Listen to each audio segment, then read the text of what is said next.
안녕하세요. 윌리엄 리입니다. 문재인 정권을 붕괴시킬 수 있는 1조 원대 폰지 사기 사건. 미중 무역 전쟁과 북핵 사태 문제로 시진핑과 김정은이 전혀 미덥지 않은 문재인에게 신랄 같은 희망을 품을 수밖에 없는 상황에 문이 오늘 트럼프를 백악관에서 만났죠. 저는 처음엔 거대 멘붕을 주지 않나 예측했지만 일주일 전에 그게 아니라 트럼프가 문재인을 계속해서 희롱할 것이라는 정보를 듣고 여러분께 이 이야기를 말씀드린 바 있습니다. 즉 제 최초 예측은 빗나갔고 지난주에 들어온 정보가 맞은 셈이 되었습니다.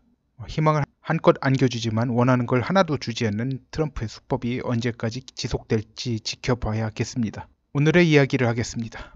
지금 한국 내 좌파 계열 내에서 큰 잡음들이 여럿이 발생 중인데 좌파들 중 일부만 권력형 비리로 걸신 들린 것 같이 헤쳐먹고 나머지 좌파들은 곁불도 제대로 못 쬐는 상황에 대해 분노가 높아서라고 합니다. 대표적인 사례가 여러 좌파단체 연합단체인 촛불계승연대 천만행동에서 현재 김상조를 공격하고 있습니다.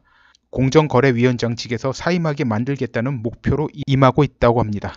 그런데 말씀드리려는 사안은 이게 아니고 이런 움직임이 활발히 이루어지는 상황에 문재인 정권을 뒤흔들 아니 무너뜨릴 수 있는 큰 건이 포착되었습니다.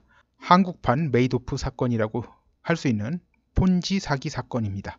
폰지 사기 수법이라는 것은 실제 투자 수익은 내지 못하고도 후발 투자자들에게서 받은 투자금을 앞선 투자들에게 수익금으로 지급하는 방식으로 투자 수익을 내고 있다며 투자자들을 모으는 방식의 사기 수법입니다.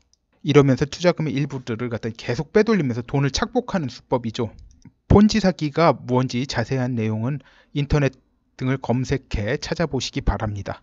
제가 말씀드리려는 사건은 상부 비리 세력들과 사법부의 부패한 판사들이 결탁한 사건인데 상부 비리 세력엔 이명박 계열, 통진당 계열 등이 총망라되어 있습니다. 통진당 계열이라 하면 리정희 동무 이야기하는 겁니다. 리정희 동무가 관련되어 있어요. 또한 이 사건에는 이번 헌법재판소 재판관 후보로 청문회가 열리고 있는 이미선 판사 부부도 연루되어 있다고 합니다.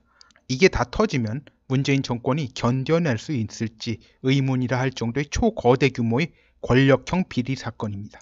이 사건의 주요 주모자엔 부산 경남 친노 친문들이 있기 때문입니다. 부산 경남 친노 친문의 가장 대표적인 인물이 노무현 정권 마지막 민정수석 비서관 이호철이죠. 이 사건은 미인가 금융투자업체 Value Invest Korea, 즉 VIK를 통해 이루어진 사건이라 VIK 게이트 사건이라 명명할 수 있으며 김어준 등이 주구장창 부르짖는 다스나 BBK 건 등은 도저히 상대도 안 되는 초대형 권력형 국민 등쳐먹기 사건입니다. 수신액은 총 1조 2천억 원이고 피해액으로 신고된 액수는 9천억 원이 넘어 1조 원에 육박합니다. 주범으로 재판받은 사장은 8년 선고받고 법정 구속된 상태입니다. 그러나 현재 사기 도구가 된 이 VIK, 이 회사가 버젓이 웹사이트를 아직도 유지하고 있습니다. 여러분이 구글링해서 찾아보시기 바랍니다. 아직도 영업하고 있습니다. 정의연대란 단체에서 피해자들과 손을 잡고 이를 파헤치고 있는데 정의연대는 서울대 출신의 좌우파 계열이 혼재되어 있다고 합니다. 특히 그 단체 소속의 특수부 검사 출신인 이민석 변호사가 검사 재직 당시에 이에 대해 인지하고 기가 막혀서 이 문제를 아직도 물고 늘어지고 있다고 합니다. 좀 똘끼가 있는 사람으로 통한다고 하더라고요. 그렇지 않으면 사실 이런 문제를 갖다 물고 늘어질 수가 없죠.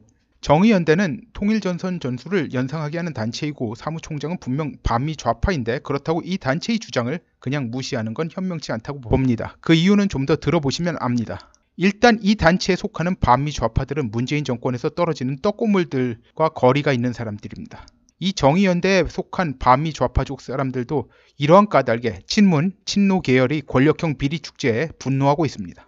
이 정의연대란 단체가 여러분 마음에 안 들 수 있겠지만 이 단체가 현재 이념을 초월해 국공합작식이 권력형 비리에 맞서는 국공합작식 시민단체라는 점에 의미가 있습니다. 그런데 국공합작식 권력형 부정축제 집단이라는 게 결국 보면 탄핵을 일으킨 주축 세력들로 압축됩니다.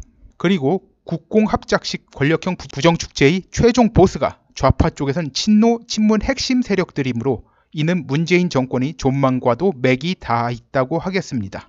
정의연대에서 이 문제를 언론에서 쟁점화시키려 했지만 조중동이나 한경호나 아무도 응하지 않았습니다.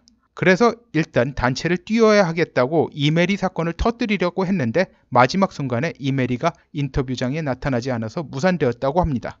이메리 미투 사건이죠. 단체를 띄운 뒤에 그 다음에 밸류 인베스트 코리아 건을 사회 쟁점화 시키려 한 건데 일단은 저지된 셈입니다. 7천여억 원을 사기치고 사장이 구속되었는데 구속기간 6개월이 지나는 바람에 사장은 석방되고 석방 후 다시 더 사기쳐서 그러니까 더 수신이 더 됐다는 거예요. 총 피해액이 1조 원에 육박한다고 합니다. 결국 8년형 선고받고 법정 구속되었는데 이는 구속 만료 전까지 기소된 내용인 7천억 원 사기에 대한 형량이라고 합니다. 재판 과정에도 여러 의혹이 발생한 점이 있습니다. 재판이 말도 안 되게 지연되어 구속기간이 만료되어 피고가 출소하고 다시 추가 수신을 하는 등의 이해 못할 일들이 발생했습니다. 관련 자료들이 좀 많아요. 그래서 이거 다 설명하려면 너무 기니까 커뮤니티에 올리겠습니다. 그러면 이제 거기 보면은 거기에 이제 동영상도 있고요. 거기에 저기 기사들도 있습니다. 거기 리정희 동무가 맨 어디서 나오는지 VIK 고문 변호사 중에 하나예요. 자, 여러분들이 보시고 판단하시기 바랍니다. 일단 피고가 8년을 선고받고 법정 구속되었지만 현재 상황으로 봐 이 사람이 얼마나 구치소에 더 있게 될런지 모르는 상황이죠. 결국 교도소로 이감될지도 불투명한 상황이에요. 어정쩡하게 설렁설렁 대강 해가지고 뭐 몇 년, 2년, 3년 살고 나오는 식이 될 위험도 커요. 자, 여기까지 말씀드리겠습니다. 구독, 좋아요, 알림벨, 공유 부탁드립니다. 감사합니다.